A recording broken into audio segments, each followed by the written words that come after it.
셀트리온과 셀트리온 헬스케어 테마색의 블록딜에 대해서 제대로 알아보면 셀트리온을 마이너스 7.18% 하락, 헬스케어는 마이너스 7.08%, 제약은 마이너스 3.43% 하락세를 보이고 말았습니다. 셀트리온과 헬스케어는 블록딜에 따라서 큰 폭의 하락세가 연출이 되고 말았고요. 반면에 제약은 상대적으로 낙폭이 약했는데요. 사실 블록딜과 관계없기 때문에 조금 억울한 측면도 있다고 볼 수 있는 것이죠. 오늘 이 시간에는 블록딜에 대해서 자세하게 알아보는 시간을 가져보기로 하겠습니다. 주천의 셀트리온 분석 시간입니다. 안녕하세요, 주천입니다. 테마색의 블록딜에 대해서 회사 측에서는 공지사항으로 주주님께 드리는 글을 발표를 했습니다. 전일 장 종료 후 테마색이 보유 중인 셀트리온 및 셀트리온 헬스케어 지분 일부를 블록딜, 시간 외 대량 매매죠, 방식으로 매각을 추진한다 이렇게 됐고요. 단기적으로는 주가에 영향을 줄 수 있겠지만 테마색 지분 매각 리스크가 일부 희석되었다는 분석을 내놓기도 한다 이렇게 됐는데요. 앞으로 향후 주가 상황에 대해서는 잠시 후에 설명을 드리기로 하겠습니다. 싱가포르의 국부펀드인 테마색인데요. 이 테마색은 싱가포르의 국부펀드 중에 하나다 이렇게 보시면 됩니다. 그리고 테마색은 기본적으로 5년 이상 투자하는 국부펀드다 이렇게 생각하시면 되는 것이고요. 테마색이 2010년부터 들어왔잖아요. 2018년 그리고 2020년 일부 지분을 매각을 한 것이고요. 그리고 이번 2022년에 일부 또 매각을 하는 것이다 이렇게 보시면 되는 것이죠. 당사는 테마색이 투자기간별 포트폴리오 조정 차원에서 근본 블록딜을 진행했다고 판단하고 있다 이렇게 이야기를 했고요. 물론 지분을 매각한다는 것은 아쉬운 일이죠. 하지만 테마색은 여전히 5%에 가까운 지분을 보유하고 있다 이렇게 되어 있고요.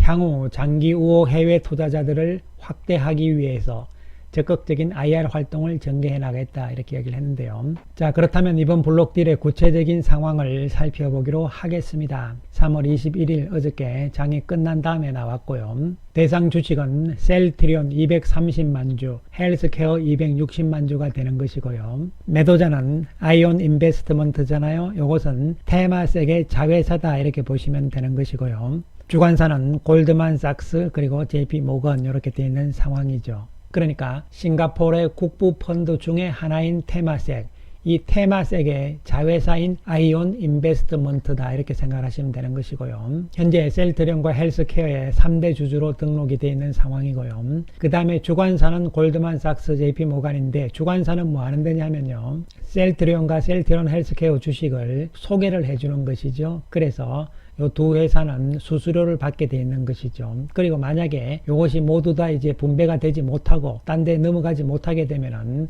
골드만삭스와 JP모간이 인수를 하게 되어 있다 이렇게 보시면 되는 것이죠. 블록딜은 여러분 다 아시다시피 한목에 대량으로 매도한다. 그러나 시장에서 팔면은 충격이 있을 수 있기 때문에 장 외에서 판다 이렇게 생각하시면 되겠습니다. 매각 가격은 3월 21일 종가에서 6 내지 9% 할인했다. 따라서 셀트리온은 16만 4,700원에서 17만 100원이 되는 것이고요. 헬스케어는 6만 4,250원에서 6만 6,350원이 되는 것이죠. 제가 여기다 평균가를 냈는데요.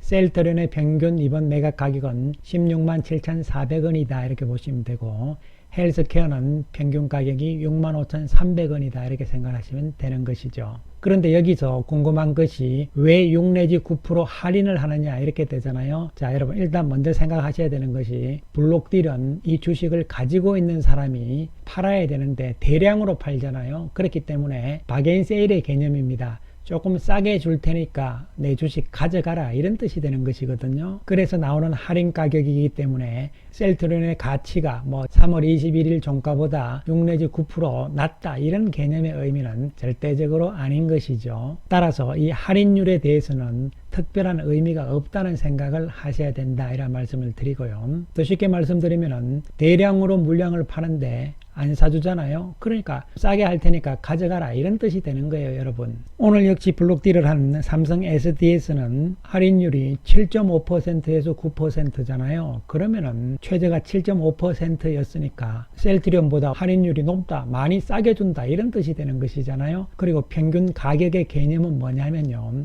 이 할인율을 적용해서 주식을 산 사람이 있을 거잖아요. 그 사람들이 산 평균 매수 가격을 계산을 한 것이죠. 즉 다시 말씀드리면은 이번 블록딜로 주식을 산 쪽에서는 평균 단가, 즉 평단가가 16만 7,400원이고 헬스케어는 65,300원이다. 이런 뜻이 되는 것이죠. 자, 그러면은 이러한 블록딜을 시도를 했을 때 이 블록딜이 대부분 성사가 잘 되잖아요. 그 이유는 뭘까요, 여러분? 이것이야말로 돈 놓고 돈 버는 거죠. 왜 그러냐면은 싸게 나왔잖아요. 종가보다 싸게 나왔으니까 이 싼 가격에 사게 되면은 평균 가격 16만 7,400원보다 오늘 3월 22일이잖아요. 그리고 내일도 그렇고 앞으로 이 평균 가격보다 높게 나오면은 그저 먹는 거잖아요. 예, 이런 개념이 바로 차익 거래의 개념이라고 보시면 되는 것이죠. 따라서 일시적으로 하루 이틀간은요, 이 평균 가격 이상으로 가게 되면은 어떻게 됩니까? 계속적으로 매도가 나올 수밖에 없는 것이죠. 그것은 전체 블록딜 물량의 약 30%에서 40% 정도가 바로 이와 같이 차익 거래, 돈 놓고 돈 먹는 거잖아요. 너무 쉽게. 이 거래를 노리는 매수자들이라고 보시면 되는 것이죠. 그런데 오늘 셀트리온과 셀트리온 헬스케어의 외국인들의 매도 물량 주식 수를 보시면요, 오늘로서 거의 다 차익 거래를 위한 매도는 거의 다 나왔을 가능성이 있다고 한편으로 볼 수가 있는데요. 그 부분은 다시 잠시 후에 설명을 드리기로 하겠습니다. 따라서 단기적인 주가의 움직임은 바로 이와 같은 원리로서 움직인다는 측면을 생각을 하시면 되겠습니다. 그 다음으로 살펴봐야 되는 것이 과거의 블록들이 나왔을 때의 상황들을 보는 것이 중요하잖아요. 자, 그때 돌아가서 한번 상황들을 보게 되면요, 2020년 상황을 보시면 4월 1일 날 장이 끝난 다음에 블록들이 발표가 됐어요.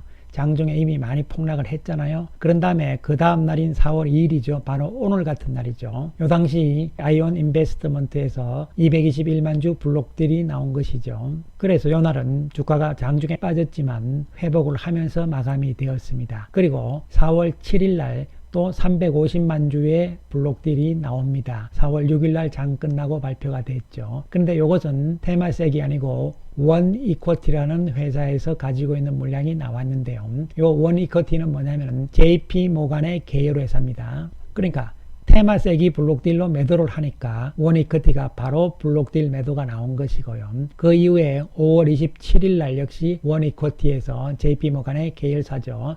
400만 주의 블록딜 매도가 나온 것이죠. 그리고 7월 7일 날 316만 주의 원이쿼티에서의 블록딜 매도가 역시 나오면서 JP 모간의 자회사인 원이쿼티의 물량은 여기서 이제 모두 다 매각이 되고 헬스케어의 지분은 제로가 되면서 나간 것이죠. 그래서 4월 7일 날 상황을 보시더라도 장중에 좀 많이 움직이는 상황이 나왔죠. 그러나 주가는 큰 충격은 나오지 않은 상태였고요. 5월 27일 날 역시 음봉이 좀 나왔죠. 왜냐하면 갭 하락으로 나오는 음봉이죠. 오늘의 모습과 비슷하게 나왔습니다.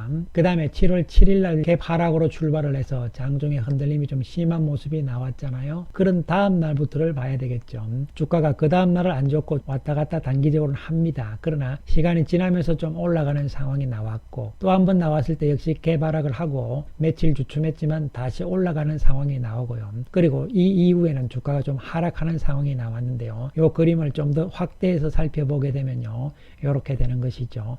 그래서 요 시점과 요 시점 뭐 거의 비슷한 시점이기 때문에요. 그 다음에 박스권의 움직임이 좀 나왔고 이 라인선을 보시면요, 이 블록딜 시점의 가격대, 이 가격대들이 어떻게 보면요 저점 역할을 했다는 것이죠. 그 다음에 7월 7일 날 블록딜, 그 다음 이후에 주가가 좀 빠졌지만요, 그러나 다시 연말 가서 크게 올라가는 상황들이 나왔잖아요. 그 이후에 2020년 9월 9일 날 JP 모간의 보고서가 나온 것이죠. 그래서 일부에서는 우리가 해필 JP 모간이 이번에도 매도 보고서를 냈는데 블록딜이 나왔느냐 이런 이야기가 아니죠. 왜냐하면 과거 2020년에는요 이미 블록딜 다 끝난 다음에 JP 모간의 보고서가 나왔습니다. 2020년에 블록딜이 나온 것은 일시적인 영향 이외에는 주가에서는 큰 영향은 주지 않았다고 볼 수가 있긴 합니다. 물론 이번에 나온 블록딜 앞으로의 상황은 그때하고 똑같다 이런 이야기는 아닌 것이죠. 그렇다면 어떠한 유사성이 있을 것이냐 아니면 이번에는 과거 2020년하고 완전 또 다르게 갈 것이냐 이런 부분들을 생각해 볼 필요성이 있는 것이죠. 그런 측면에서 조금 큰 흐름으로 우리가 보시게 되면요,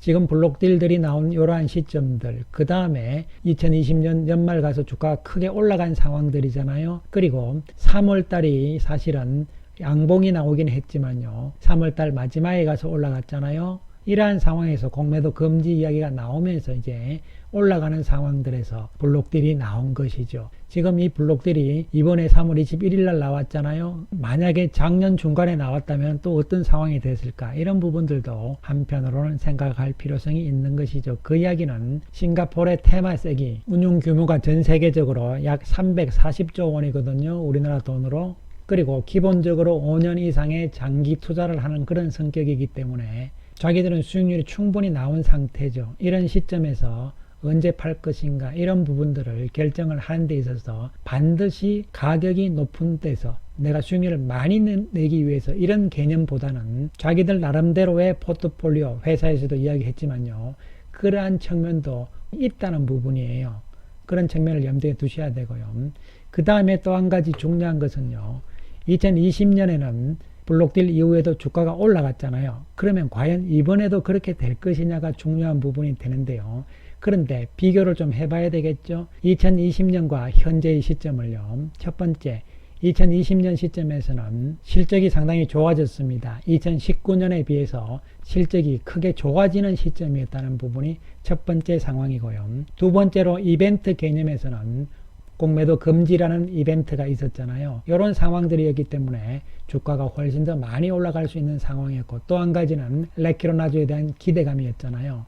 그런데 과연 현재는 어떠냐, 앞으로는 이런 상황을 생각을 해야 되겠죠. 지금 우리가 생각할 수 있는 것은 가장 중요한 실적 측면이 되는 것이죠. 즉 22년 올해 실적이 과연 얼만큼 좋아질 가능성이 있을 것인가, 이런 부분이 중요한 부분이 되는 것이고요. 두 번째는요, 이벤트가 있어야 되잖아요. 그 이벤트는 원래 합병 추진이라는 이벤트가 있잖아요. 단 물론 뭐 레키로나주 같은 그런 제품에 대한 기대감은 지금 없는 상황이긴 하지만요. 따라서 실적과 이벤트 이 두 가지 측면에서는 2020년과 올해 앞으로의 진행 과정들이 유사한 부분이 있을 수 있다고 할 수가 있는 것이죠. 그리고 블록딜 매도가 지금 주가의 바닥 수준에서 나왔다는 측면이 되는 것도 어느 정도 긍정적인 부분으로 생각할 수 있는 것이죠. 자, 그렇다면은 셀트리온과 셀트리온 헬스케어의 주주 현황을 다시 한번 보면서 이 아이온 인베스트먼트가 추가적으로 블록딜이 또 나올 것이냐 부분을 생각할 필요성이 있는 것이잖아요. 현재 지분율을 봤을 때는